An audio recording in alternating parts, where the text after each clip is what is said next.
Hello, and welcome to the Whistler Biodiversity Podcasts. This is phase 2 of my eco-leadership project, and this is the second part to my 5-part series. Today we will be focused on upcycling and redefining waste. Next week we will switch up the pace and go a little more into happy and friendly topics such as bats, birds, and bees.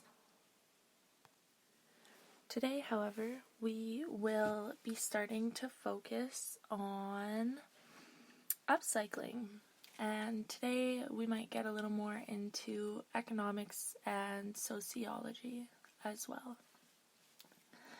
So first, when talking about upcycling, I must ask you, do you know what upcycling means? No? Well, here's the classic textbook definition.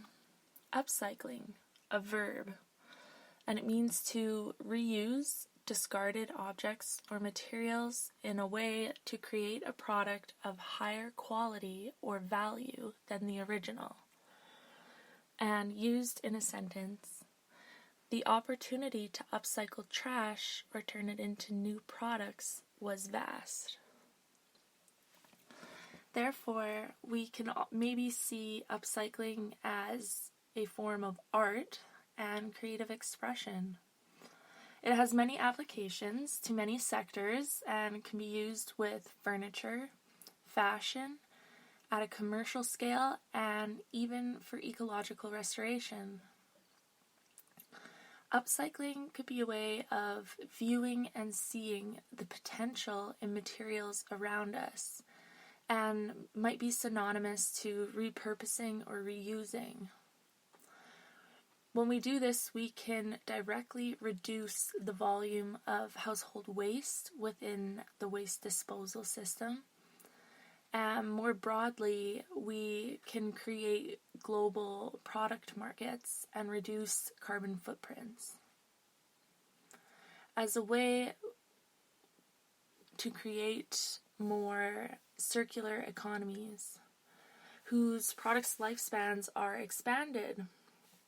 Finite amounts of resources constrain how much humans can consume. However, we have an increasing population, so what does this mean for our current economic system and the amount of waste that we generate? So I mentioned earlier circular economy, and this is an economic system which focuses on keeping resources in use for as long as possible. Now, this allows us to extract the maximum value from every product in use and also aims to recover and regenerate products in order to reduce these materials from even entering waste systems. So therefore, we can expand the lifetime and usability of raw materials through design, remanufacturing, distribution, consumption, and repair and reuse. However, we usually do not see that many circular economies, or if we do, they're not at large enough scales.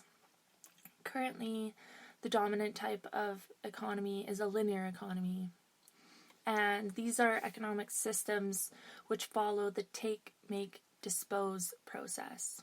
It's a little self-explanatory, but essentially raw materials are extracted and transformed into products. We use those products until eventually we discard them. Value is created in this type of system by producing and selling as many products as possible, and this type of economy really supports the notion of infinite production. The ability to keep producing despite known constraints for extraction and other effects such as waste disposal and pollution. I think we are starting to see a shift in the people who are alive today as we're being confronted with so many challenges such as human population, loss of biodiversity, and climate change. Now more than ever, we're seeing a push to go green, and upcycling can support this push. Upcycling can contribute to the reduction of carbon emissions, not only because the lifetimes of the materials used are now extended, but we will also be spending less energy and emissions on extracting, transforming, and transporting and refining these resources and products, as well as emissions associated with recycling or incinerating of waste products. Upcycling itself is starting to take off, which may reflect an increased interest of younger generations in seeking affordable, eco-friendly products. The ideas of consciously raising the inherent value of recycled objects could be viewed as a political statement where we demand change from businesses and politicians alike. If we talk about Marxist theory for a second, and no, this won't be political theory, but rather a broader socio-economic theory. Marx proposed that human societies can be simplified into two main components known as the base and the superstructure, where the base is the means of production and the relations of production, which shapes and maintains the superstructure, such as art, family, culture, religion, ideologies, laws, policy, education, which therefore maintains and shapes the base, the economy. So this theory offers one potential way of viewing how the economy and its forces / production relationships influence our culture, language, laws, and social norms, and how our societies may function and are organized around how we produce goods and services and how we think to define our economy. Are we going to have a circular economy, or are we going to keep supporting linear economies? And what will the implications of that be for sustainable development and human poverty? On that note, a lot of nations are currently ranked using GDP, which stands for Gross Domestic Productivity. This is a measure of an economic strength and is the primary metric used to rank national economies observed on Earth today. Some of the top economies in the world right now include the US, Australia, Britain, Canada, China, and India.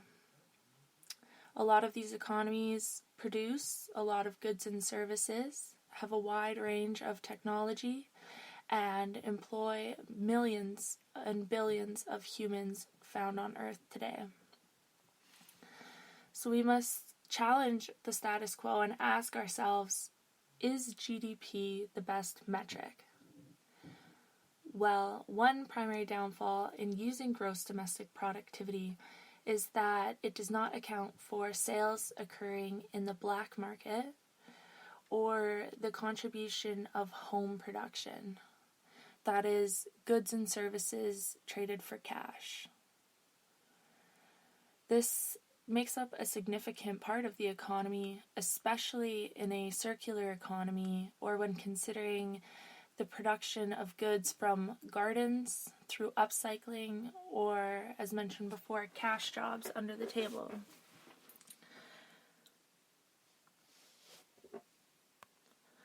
However, what GDP does a really good job of measuring is consumption, investment, government spending, as well as imports and exports produced by each country. There's quite a simple formula which will be provided that defines how you would go about calculating GDP and how we do use this formula to rank nations and rank the status of nations based on their ability to produce goods and services within a given year. However, we must ask, is this the best metric? Other metrics have been proposed, such as gross national happiness. And this metric was brought forward in the 1970s, and instead of using strictly economic domains, it uses a variety of socio-ecological domains. So instead of thinking about consumption and investment, spending, imports and exports, we start to place higher values on things such as health, education, governance, ecological diversity and resilience, as well as human living standards. And when we use these sorts of indicators, we see a shift in focus from economic production associated with a linear economy, and we see ourselves moving towards more sustainable development and the need to meet basic human needs and human rights.